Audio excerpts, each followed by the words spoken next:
Hello, everyone. Welcome to today's webinar, Funding Your Fleet's Entire EV Project, co-hosted by Advanced Clean Tech News, or ACT News, and California's largest electric utilities, SoCal Edison, Pacific Gas and Electric, and San Diego Gas and Electric. My name is Bree Lawrence, Vice President of Programs at Gladstein Leandros and Associates, and I will be your moderator today. On this morning's webinar, we'll be taking a look at your fleet's entire electrification project from beginning to end. We'll be talking through infrastructure considerations, electric vehicles, chargers, software, and even your ongoing maintenance and operations. There are a lot of different elements to consider, and each one, of course, comes with its own costs.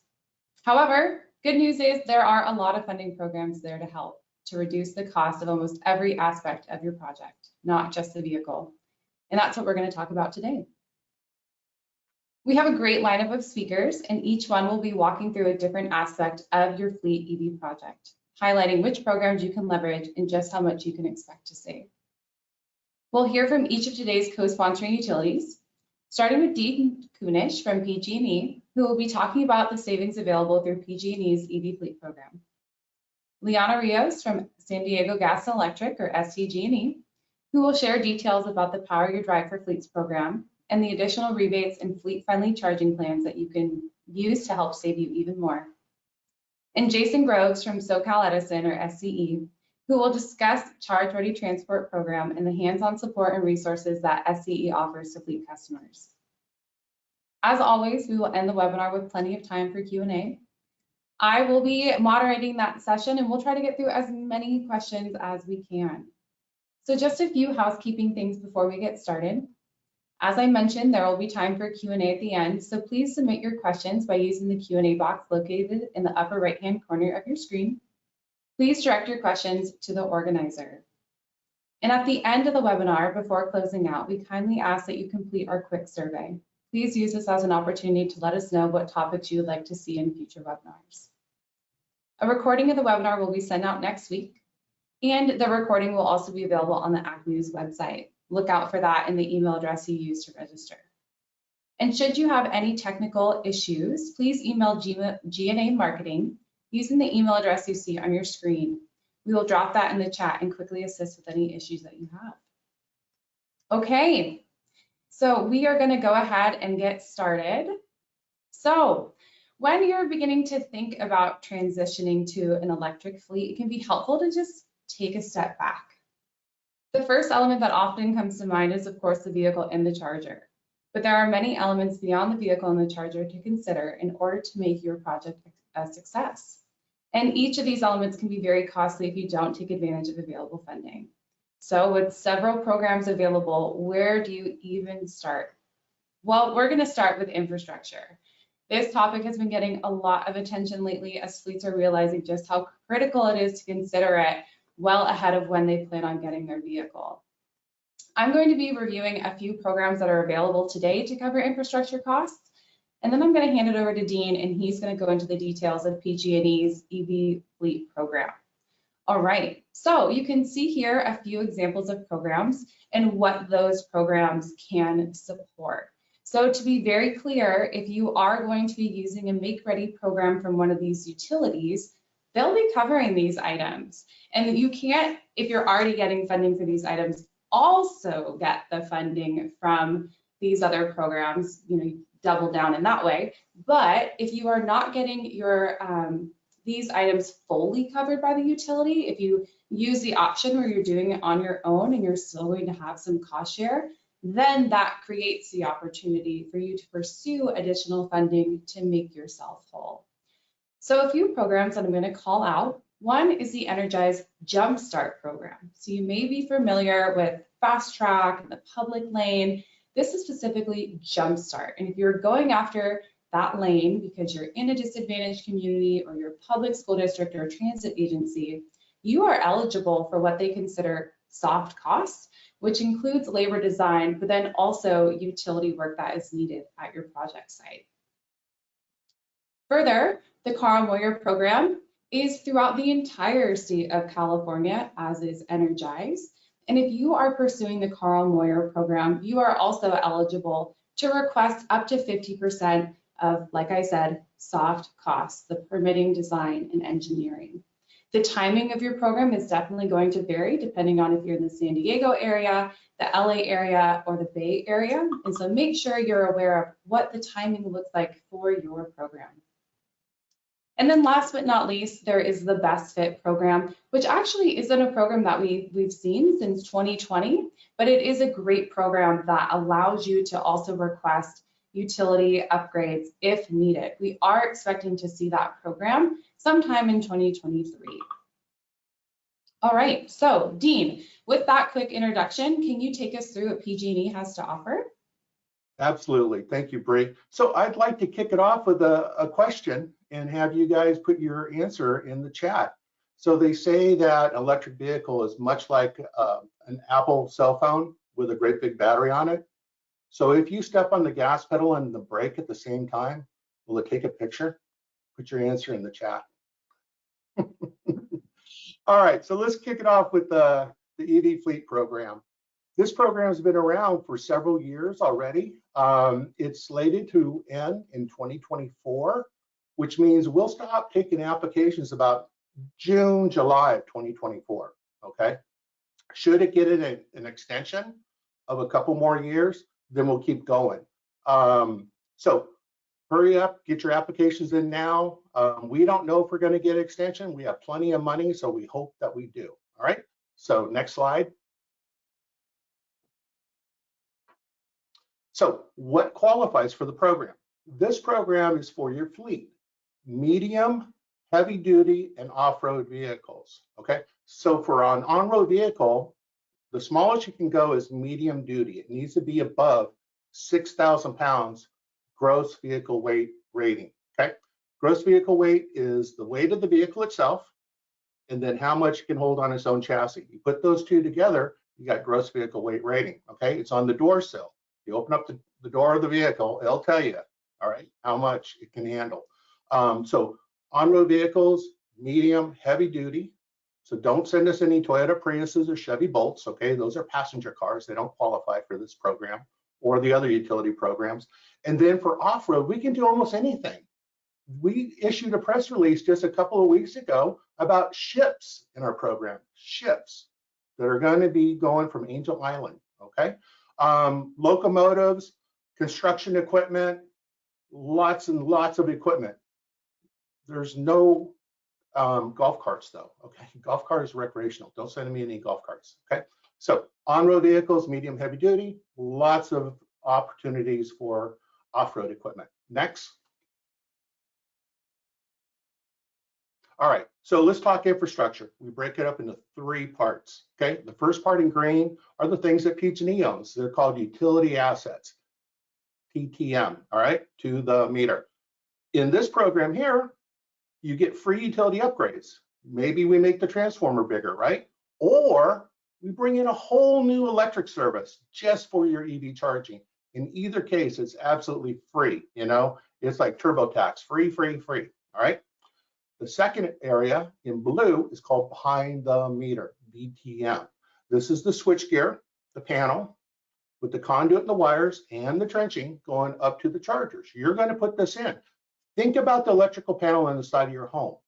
The utility doesn't own that electrical panel. It's part of your home. You own it, right? Same thing for the EV fleet program. You're going to put in your switchgear at that electrical panel, okay? Third item, chargers, right? You're going to pick out the charger you want. We have an approved product list. We actually team up with Southern California Edison. They're our technology clearinghouse. Pick out a charger on the approved product list, right? And you're going to install that charger, okay? Next.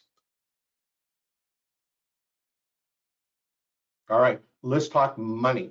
Money, money, money. So we already know utility upgrades, free, free, free. Behind the meter, you're going to put that in, but PG&E wants to pay you an incentive to help offset those costs. So we have 3 categories: transit buses and Class 8 trucks, $9,000 per vehicle for the first 25. It's $225,000. Off-road equipment, the middle category, $3,000 per vehicle for the first 50. That's $150,000. And our third category is medium duty, school buses and delivery trucks, things like that. $4,000 for the first 25, another $100,000. There's $500,000 on the table per project site in this program. And you can participate in multiple sites, okay? The third item we have on here is charger rebates, okay? The charger rebates are very attractive. Liana is going to go into the details of those charger rebates, what qualifies, but here's our dollar amounts for the PG&E program, okay? Next. All right, with this money and all these beautiful resources, there are a couple strings attached, but they're not too bad, okay? So to participate in the EV fleet program, you have to commit to 2 or more vehicles over 5 years. So from 2023, 2027, if you submit an application today, all right? Second item is data. State of California wants to learn about charging electric vehicles. So for the first 5 years, we're going to collect data, all right? If it's an on-road vehicle, it's going to have a smart charger. We'll have the charger communicate to PG&E, and we'll provide that information to the state. If it's an off-road vehicle, those use dumb chargers. They don't have any communication in them. We will require a separate PG&E meter be installed, but there's advantages to having a separate PG&E meter for either scenario, okay? Third item, it is a 10-year agreement that you're going to operate these vehicles and these chargers. If you need to change them out, just change them out like for like, okay? Next. Here's our process, okay? From start to finish, on average, it's 9 to 13 months. We serve transmission level customers, primary electric service customers, secondary electric service customers. Starts off with that online application. Takes about 15 minutes if you can answer the 3 questions about your project: vehicle deployment, chargers, where do you want to put the chargers, right? We'll check it for a desktop review. We'll then set up a site walk with you. And then we're going to produce a ROM and preliminary design that you can take out for bid. Sign the contract in step 6, and in step 7, we'll assign you a PG&E project manager, right? We'll take you through the typical steps of construction. Very end, we energize your project. You send us your paid invoices. We cut you a check. We're done. We've done this hundreds of times and installed thousands of charging ports. It's a pretty good process. Next. All right, let's turn it over to Jason. Thanks so much, Dean. Okay, so before we move on to the charger in the vehicles, there's an optional element that you may be considering for your fleet, and that is distributed energy resources, or DER. And this is small scale electricity generation and storage units, typically located on the customer side of the meter, and they may help you with additional capacity and resiliency. These are rooftop solar, battery storage, and other items. So there are a few programs that will fund DER. You're going to see a couple of repeats. You're going to see that one program fell off and one was added. So you're not seeing the Energize program. You are seeing the Carl Moyer program again and the CEC Best Fit program again. So the Carl Moyer program, in this case, if you are going to have DER on site, you can get additional funding for that, up to 65% or 75% if the site is publicly accessible. The catch is, in order for you to be eligible to get that equipment funded, it has to be able to power at least 50% of your power needs, and that's a tall ask. And so I do want to make sure that people are aware of that requirement if you do want to get those pieces of equipment funded. And then beyond that, similarly, the Best Fit program offers that straight, up to 50% of the project cost, including the DER, and there are no other strings attached to that. Last but not least, I do have on here the S-CHIP program, the Self-Generation Incentive Program, which provides $1 per watt for generation or $1 per watt hour for storage. Right now, that is waitlisted for equity and non-residential storage projects. It's open right now on the generation side. So this is another piece that you may be evaluating, but you do want to take in consideration, do you have the space for solar? Is it worth making this investment because you have needs in your fleet for storage? So I wouldn't assume that it's going to always be a fit in all cases, and it's definitely something to talk through the utilities and G&A with if you have questions. All right, so now we will move past that infrastructure and start to get to the above ground side with the chargers and the software. So you can go ahead and take it to the next slide here. So we are going to be talking about the electric vehicle supply equipment, or EVSC. We're going to be talking about the charger, the software, and some of the programs that are friendly there. So Liana is going to be talking more about the rebates that you can get for chargers on the utility side. And there are, again, programs that will fund the charger and the software. So again, you're seeing some of these familiar programs. I think we often look at these projects in silos, and we forget that these projects can fund more than one piece of the puzzle. So again, you're seeing our Energize Fast Track program. Very recently, this program opened on the 17th and closed within 3 minutes. It was open on a first come, first served basis with more than 10 million available. It closed extremely fast. And so this is one of those programs that if you want to pursue it to get funding for a charger and for software, you need to be ready to click that submit button the moment it is available. The EV Fast Track program will cover up to 50% of your hardware and software cost.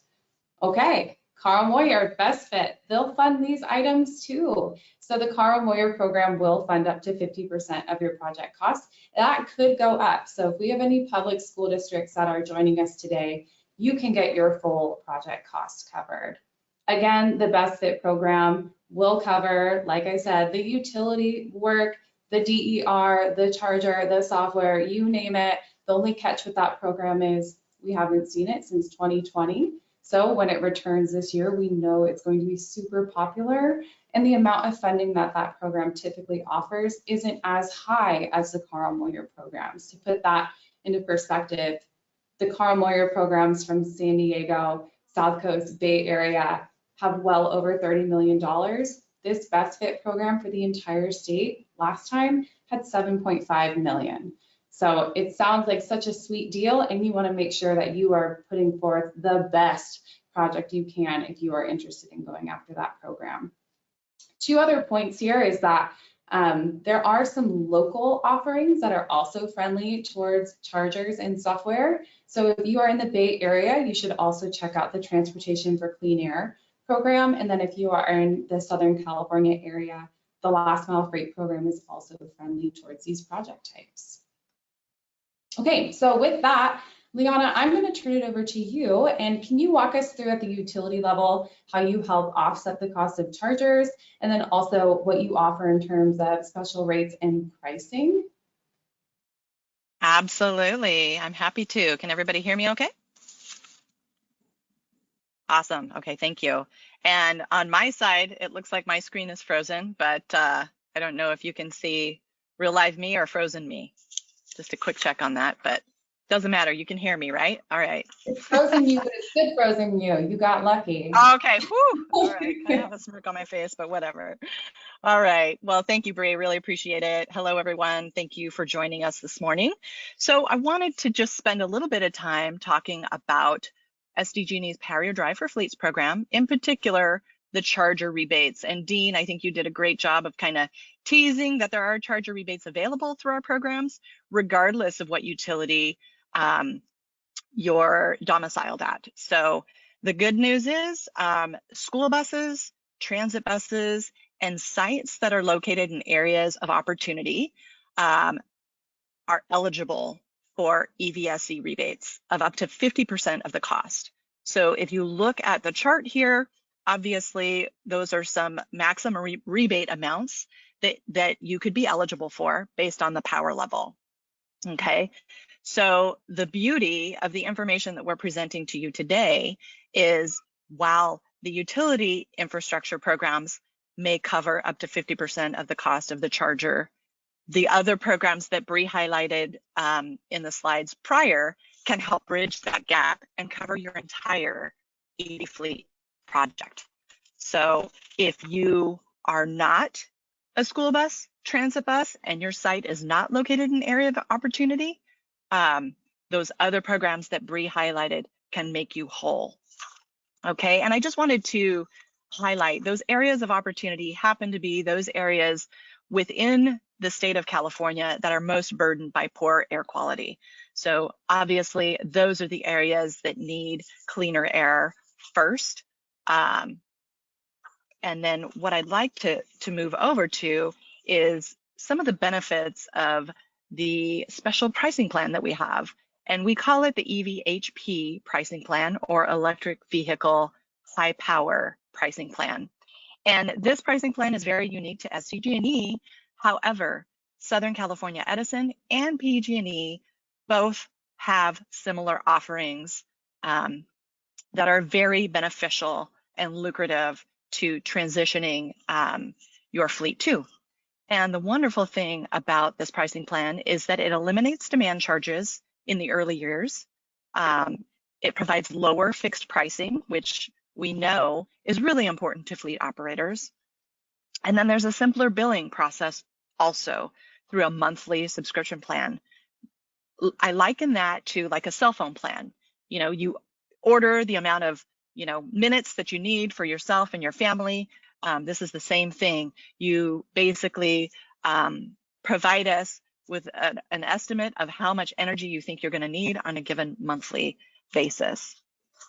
And so I wanted to dive into a little bit more deeply about this pricing plan. So these are the wonderful three, benefits right off the top, right?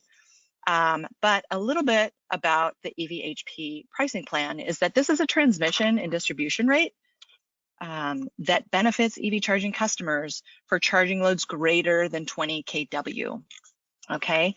And in order to take advantage of this pricing plan, the EV charging loads must be separately metered, okay? It's not a mandatory requirement to have your charging loads separately metered to come through our program, but to take advantage of this special pricing plan, it must be separately metered, okay? So EVHP pricing plan is a transmission and distribution rate, and this rate and the commodity make up the major components of this rate. So the basic components of this pricing plan is there's the basic service fee that I talked about, the basic service fee in addition to the subscription charge that I talked about, and the energy charge. And that energy charge is based on the time that you use energy. And I think we all know that using energy during more grid-friendly times is far more beneficial than plugging in when the grid is constrained. So just in summary, this charging pricing plan eliminates unpredictable demand charges by offering customers a lower rate and more billing stability through a fixed monthly subscription charge. And this is a benefit to help you manage your monthly budget. And then secondly, delivery costs are lowest during the super off-peak period, right? It's from midnight to 6 a.m. So, when you charge matters, right? And then thirdly, customers have the opportunity to save up to 50% on your electricity costs compared to costs of fueling with diesel, as demonstrated in the chart here, right? And this is a medium duty fleet. This is a rather large fleet of 20 vehicles, right? But the opportunity exists, it is there, and the benefits are real. So when you're thinking about electrifying your fleet, always be thinking about a beneficial pricing plan and consider separately metering your EV charging loads as well. So with that, I'm going to hand it back over to Bree. All right, thank you so much, Liana. So the time has come. We've talked a lot about make-ready infrastructure and chargers and rate plans, and now we are going to talk about incentives for the vehicles. Okay, so a few things to call out before we even start to go into these. This is extremely high level, and each of these programs is nuanced, have different eligibility criteria, have different deadlines. And so if you are interested in one or more of these, please do reach out to me and we can take a deeper dive. A couple of things about the incentives. They are not designed to cover the entire vehicle cost. At best, they are designed to cover what is the incremental cost, which is the difference in price between a diesel vehicle and its electric counterpart. And so you're going to see in the levels here that that is the intention. It is not going to cover the entire incremental cost at times, or definitely not the entire vehicle cost. Also, you're seeing this list of programs and you're probably curious which ones can be stacked with others. And stacking is definitely possible. It does require some additional coordination around timing because there are some programs like the HVIP program that require you to place a purchase order to apply versus the Carl Moyer program and VW program, which if you've already placed a purchase order, you're ineligible for. You're not allowed to place that until after you have an award in hand. So there's just definitely some timing considerations for you to be aware of.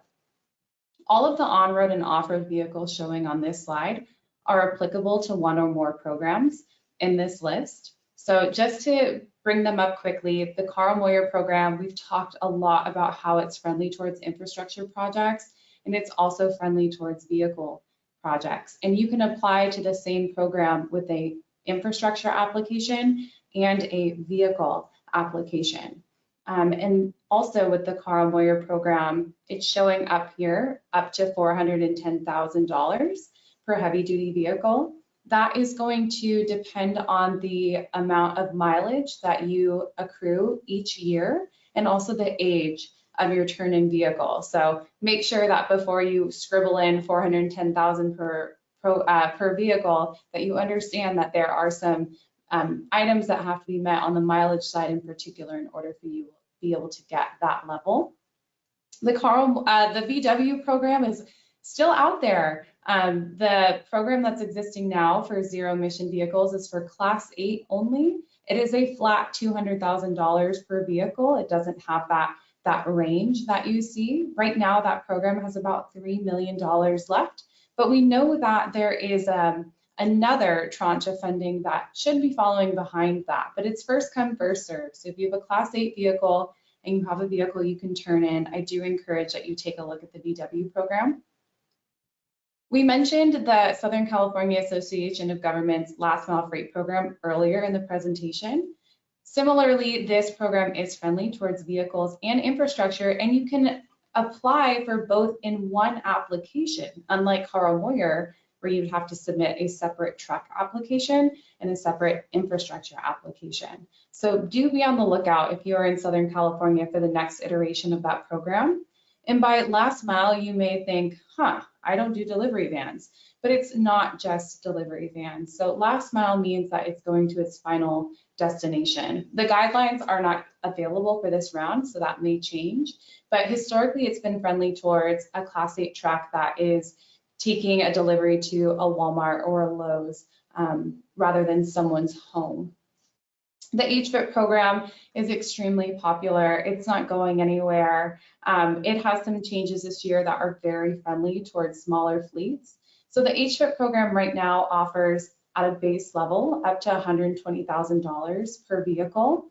And new this year, if you are a fleet and you have 10 or fewer vehicles, you can actually stack your HVIP money with the Carl Moyer program, state level programs. That's something you haven't been able to do before, and that's very exciting for small fleets. This program remains open on a first come, first served basis. And starting this year as well, 70% of the funding in the program is going to be for fleets that have 100 or fewer vehicles. And that remaining 30% can be requested by fleets of any size. If you're looking more so at the off-road side of this table, you're probably like, when is she going to get to me? Well, the Carl Moyer program is friendly towards you. The core program is also friendly towards those off-road projects, including yard trucks that are used for on-road use. So for anything core related, you're going to be looking more so on the left side of that table for off-road vehicles. Acronym city over here. So ISEF, which is the Innovative Small E-Fleet Program, is a sub-program to the HVIP program that focuses on smaller fleets and providing them with innovative financing models, fleet as a service, leasing.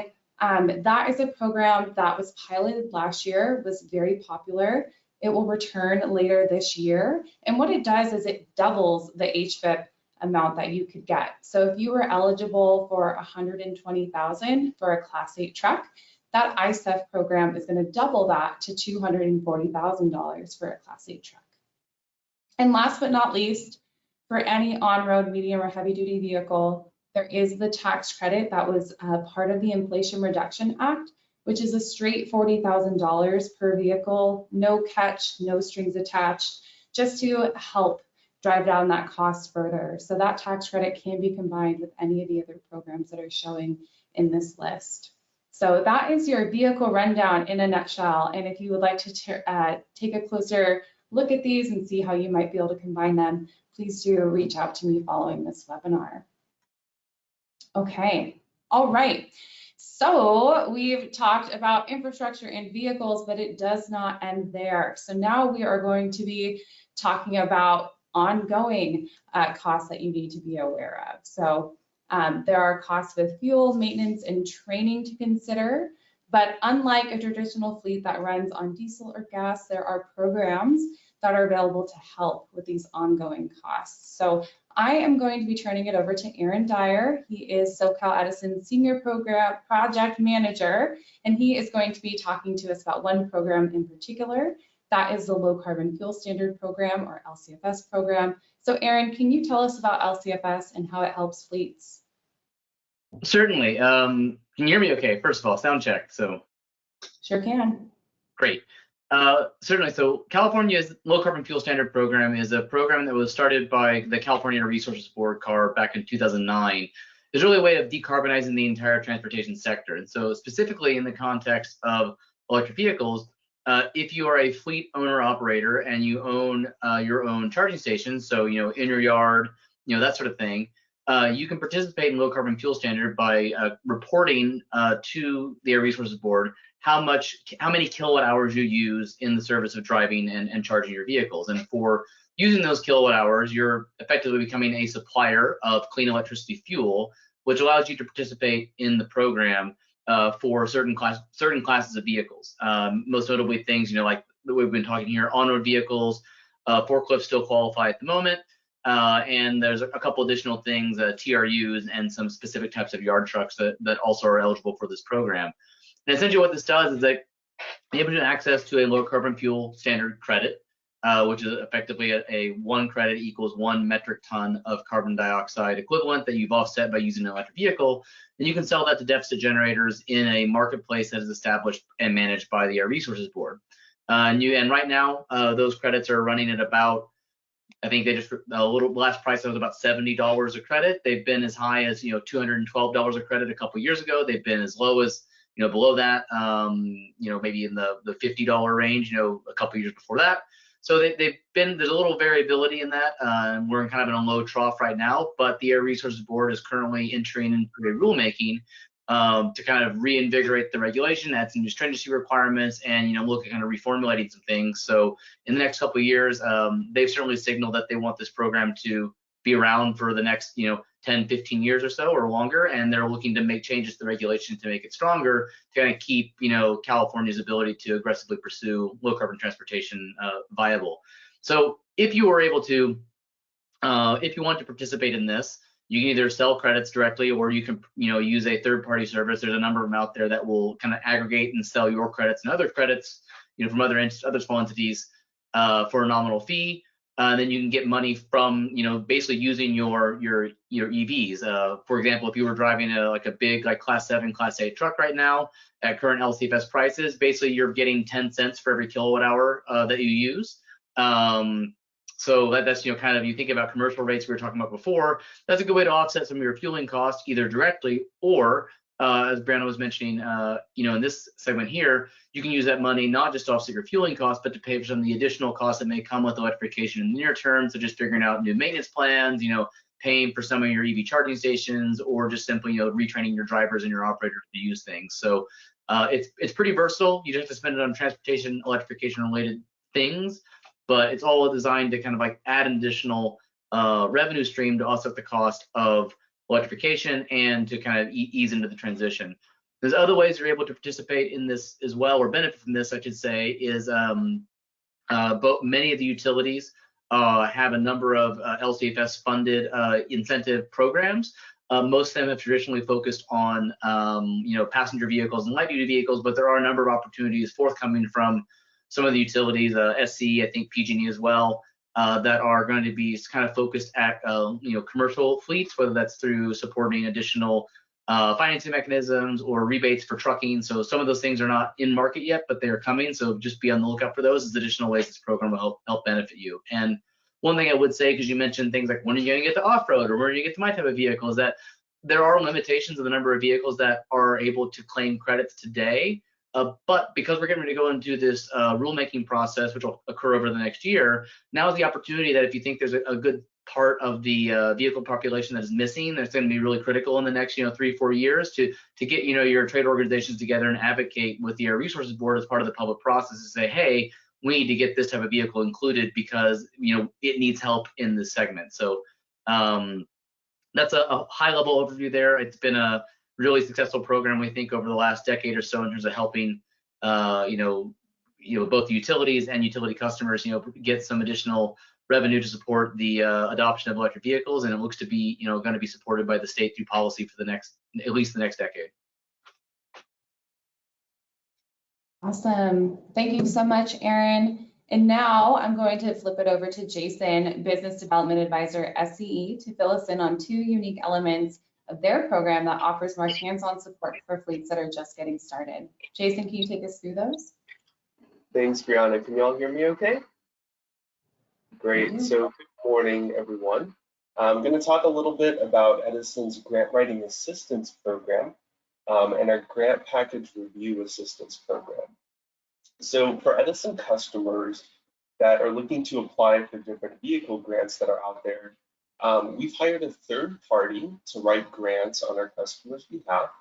And because we know it can be time consuming and really tedious for our customers, and we understand that a lot of our customers don't have experience in writing grants and they could really benefit from using an experienced third party, just to take that burden off of them and do some of that work. So the Grant Writing Assistance Program can help write grant requests for both the Carl Moyer and the VW mitigation programs. And please note that for both of those programs, there is a vehicle scrappage requirement. And the requirements to participate in the program for grant writing assistance, there's a 2-vehicle minimum and a maximum of 50 vehicles in your fleet, with a minimum vehicle weight of 10,000 pounds. And both commercial or residential customers can apply, with a preference for those customers that are located in a disadvantaged community. And then one final note is that for this grant writing program, off-road vehicles cannot apply for this particular program. And then also to tack onto that program, we have a grant package review assistance program. And for this, we can look at what the customer has already written for the grant package and give them feedback based on that. And if the customer has more than 50 vehicles, they can potentially qualify for this grant review program.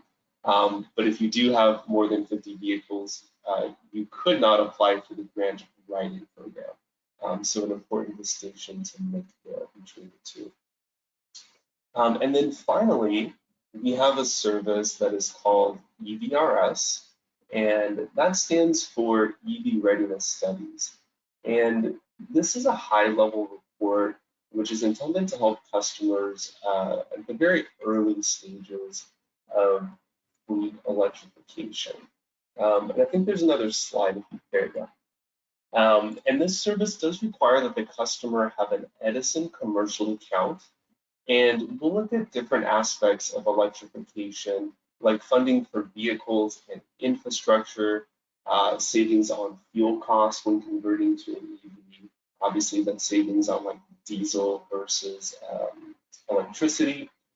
We can give you some recommendations on the power level of your charging stations to get started, and then also potentially a high-level assessment of charging station locations and potential next steps. And I should point out that the report we would give you for the EVRS study, it's not going to be a comprehensive report on everything you need to do to electrify a fleet at your site, but rather it's meant to really be a first step that can help to get you started and get you thinking about what might make sense for your fleet electrification project and what might not make sense. So hopefully this was helpful for you all, and I will pass it back to you, Brianna. All right, thanks so much, Jason.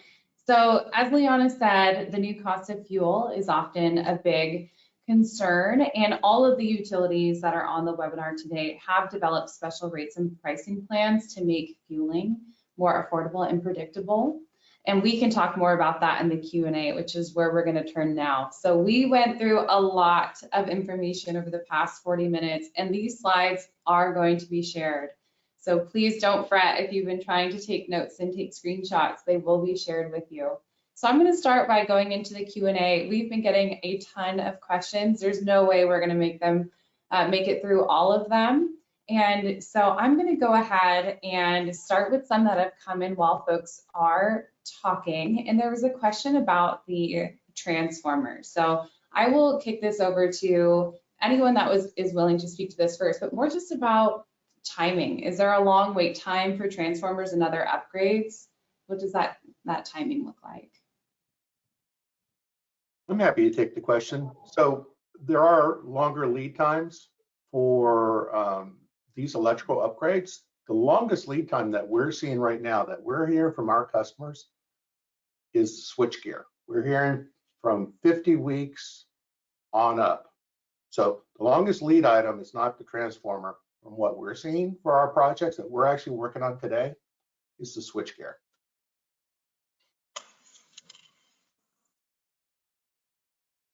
Anyone Yeah, want to I add? echo that. I echo that, Dean. We're seeing the same thing on our end, and I think that's just one of the fallouts of the supply chain issues that are going on, but it's pretty universal. And the other thing that I'll add is that obviously the complexity of the installation that we're installing can increase that timing, right? Not necessarily for transformers, but just our ability, the utility's ability to provide you with service, right? So some of the transit districts, for example, who are working on electrifying their entire fleet, they're going to pull a lot of juice, right? So the timing to deliver that installation is more complex. It may require, substation upgrades and things like that. And those lead times are long. But what I will say is that, the typical lead time for a typical installation, what is a typical installation? Not a complex one. But, I think we're all kind of running around the 11 to 16 month time frame. But again, there are caveats, right? And if we're working with a, municipality or a large package delivery company and it takes, 6 months to a year to get through the contracting phase, well, that's those are things that are out of our control, right? But typically speaking, a year to a year and a half is what it takes in order to, from the time a customer submits an application to the time that customer is electrified for a typical installation. So the big takeaway that I want to share today is that if you're thinking about electrifying, contact your utility early and often, and make sure that we back up the timing and the expectations. If you're a fleet operator and you're going to be ordering vehicles and they're going to arrive in 2 months, you're not going to have the infrastructure in place by then in order for that to happen. So this is why we're here today, to stress these really important planning elements. So with that, I'll leave it there. And I appreciate that. That's really helpful, Liana. And one thing that I would add, especially on these really large projects, if we're talking about, like, for instance, Class 8 trucks and 20 to 40 per site, we're talking about a lot of power at those particular facilities. And one thing I really want to drive home, which kind of feeds into talking to utility early, is that, yeah, in some of these cases, we're not going to have that much power in the near term. But for a lot of these sites, these deployments are happening over time, right? So most individual sites, they're not going to come to us and say, in a year and a half, we're going to deploy 40 Class 8 EVs at our site. Typically, it'll be, in the first year, we'll get our first few vehicles, and then after that, they have an acquisition plan year over year to deploy those trucks. And so in those particular cases where we're talking about really large amounts of power, what we can often do, if the customer can come to us with that longer term plan, is we can make a plan to build out as well. So, you know, maybe we won't have capacity for 40 trucks in year one, but maybe in that first year we can get you enough for your first deployment. And then in the second year, we'll have enough for your next batch of vehicles deployed. So something to keep in mind where if you do have these larger sites and you can sort of plan that out over time and communicate that with us and put that in your initial program application for our respective programs, then we can often work with you on that over time. Great, thank you everyone for your responses around timing. So we've got a question here that I'll take quickly about where to find out more information about funding programs. So G&A does track them. We are happy to address questions that you have. No one knows their programs better than the agencies themselves. So if you want to connect directly about your particular project, the Transportation for Clean Air program is administered by the Bay Area Air Quality Management District. The Best Fit program is managed by the California Energy Commission. We have points of contact. Again, we're happy to filter your questions, but if you want to go straight to the source, they know their programs best. Okay, we have got a question here that, Dean, I'm going to split with you, and it has to do with territories because you've got utilities with their boundaries. You also have air districts that have their boundaries, and so finding where to get that funding can be just an additional little challenge you have to navigate. So part of the question was, does Bay Area cover Santa Cruz? So the Bay Area Air Quality Management District actually ends before Santa Cruz, and the Santa Cruz area is going to be covered by the Monterey Bay Air Resources District. So that's a great question, and if you have questions about what district you fall under, I'm happy to help you out with that. But then, Dean, a question came about Sacramento, and is PG&E covering all of Sacramento, or do you bump up into another utility? I'll let you take that one. So we do. So PG&E's service area is from about the Oregon border down to Bakersfield. In Sacramento, there's SMUD. They provide electricity. PG&E provides the natural gas for the SMUD surface area. So you can still be a PG&E customer for natural gas. You can still be a SMUD customer for electricity. For these programs here from the IOUs, you have to be an electric customer with us, right? And then you can participate in these programs. But in addition, to add a little complexity, there's all these little municipalities built around in our service area. Good example, City of Santa Clara. You know, they receive transmission power from PG&E, but they're their own utility, right? So they distribute it to their residents. I used to live in Santa Clara. Can a Santa Clara resident participate in a PG&E program? No. So if you get a PG&E electric bill, a blue monthly bill from PG&E for electricity, you can participate in this program pretty much. Okay. Thank you for clarifying that. We had a question come in that was directed towards you, Liana, but is applicable to all of the utilities here. It has to do with the rate plans and how long are those going to be available for? Oh, how long? That's a great question. So certainly for the near term duration, we actually just made this rate available last year, and SDG&E is a little bit behind PG&E and SCE in terms of the implementation year of our program. We're about a year behind, but we finally have our first couple handfuls of sites that we've completed construction on and that are taking advantage of the EVHP pricing plan today. So the duration of the EVHP pricing plan, that's a great question. I think forever, but I'd have to take that back to my folks, but definitely for the near-term duration, and with the direction that transportation electrification is taking, I think it's only going to grow and expand and become even more critical and important. Thank you. Dean, Jason, or Aaron, would you like to share anything about pricing plans from PG&E or SCE? Sure. So for PG&E, our business EV rate is just a normal tariff. It's like any other tariff that we have out there for our commercial and government customers. And one thing kind of unique to the PG&E electric rate for EVs, It is not a pilot. It does not have demand charges kicking in at any point in time. It is set in stone, what we've got out there. Could the rate change? Yes. We have general rate cases like every 3 years. The rate can change, certainly can. It's probably going to go up because it's such an attractive rate.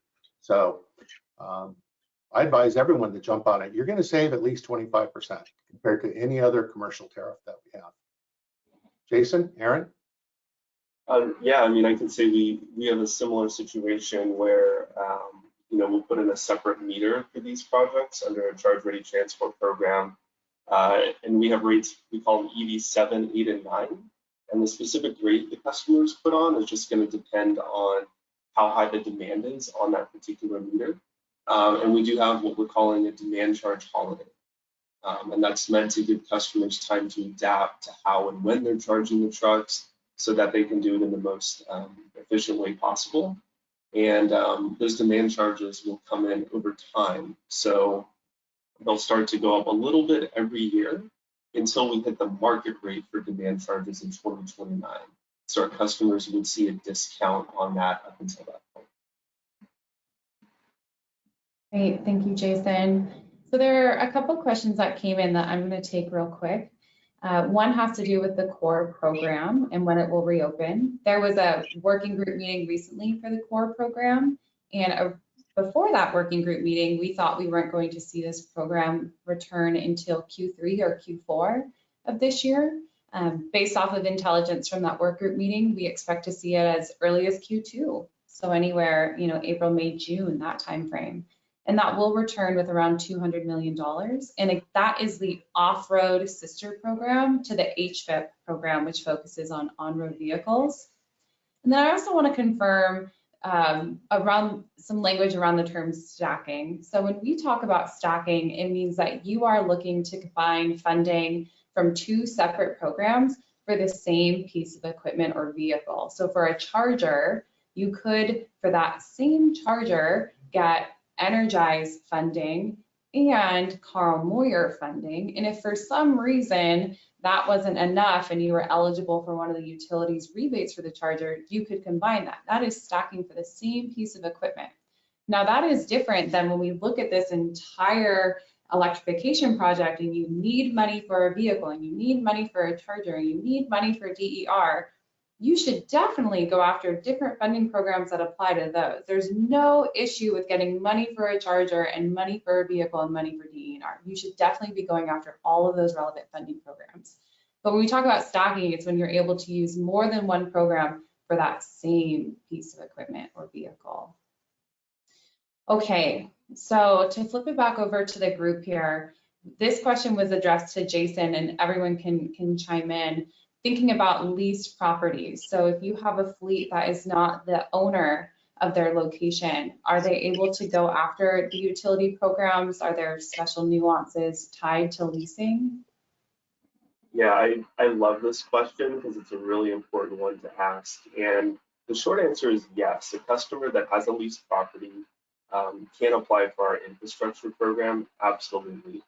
But one thing we really want to keep in mind is that it's a 10-year program. So we would want to make sure that the landlord of the property understands the requirements of our program and understands that 10-year scope so that before a customer puts in an application, both the fleet and the landlord understands the time frame involved before we start doing site visits and things of that nature. So my answer is yes, and it's super important to get the landlord involved early in the process. Thanks, Jason. I'm going to go ahead and add to that. That is part of kind of our early screening process that we do here at SDG&E is really ask that question. Okay, are you the property owner? And if not, who is? Again, reiterating what Jason said, it doesn't preclude you from taking advantage of these amazing programs, but it just tells us that we need to loop in and have discussions with the property owner so they understand the impact. And they may be required, if an easement is required for this installation, to get their sign off on it. So there are options that require an easement and those that do not, but it's always good to loop in the property manager when we're talking about substantial infrastructure upgrades such as these through our programs. And I'll add to it. So the EV fleet program is very flexible. You can own or lease the property. You can own or lease the vehicles. We built in a lot of flexibility into it. And what Liana and Jason said is so true. I mean, if you're leasing the property, let the owner of the property know that you're participating in this program. Most of the time, going to need a new easement, right? And the owner needs to sign off on that easement. You don't want to go all the way through the fleet program and then, oh, surprise, owner, PG&E wants an easement on your property. And then they're caught off guard. And first thing the owner is saying, geez, I wanted to protect my property. What's in it for me? Are you going to sign a new lease with me? Are you going to pay me something extra, leasee? And what happens with this fleet contract? So those are things you need to address with the owner up front before you participate in the program. But let me tell you what we've done as far as flexibility in our program. So suppose you lease the property, right? And the owner's good with it. And you need to leave early. It's a 10-year agreement in this program, right? Just like Jason said. So if you need to leave early, you can transfer your EV fleet contract to the new leasee of the property or to the owner of the property. If neither of those are going to work, we do have a buy down in our contract. It's 10% per year. So if you need to leave on year 9, you're going to pay us back 10% of total project cost.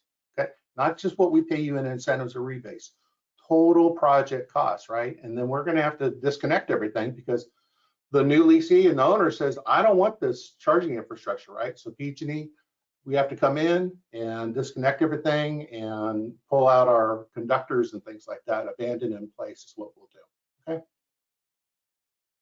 The one last Thank you thing so I just much. wanted to add, Go ahead. Bree, on that, thank you, Dean, is that, you know, the value that we're bringing through all of these infrastructure utility programs is substantial, right? It can amount to anywhere from, you know, $150,000 to $200,000 and up, depending on the complexity of the installation. And, you know, what I would say to a property owner is you're making your property more valuable by installing this infrastructure at essentially no cost. So I'll leave you with that. Thank you for reiterating that. We didn't make it through all of the questions. There were some that had to do with approved products and mobile charging. And I know that we have a link to the approved product list that we can share so people can see what technologies are approved if you're pursuing one of these Make Ready programs. But beyond that, thank you so much to our fabulous panelists. Thank you everyone for joining today. Please do look out for an email with a recording of this webinar. It will also be posted to the ACT News website, and we have a survey that will be popping up here for your feedback. So have a great afternoon, stay dry, stay safe, and have a great day.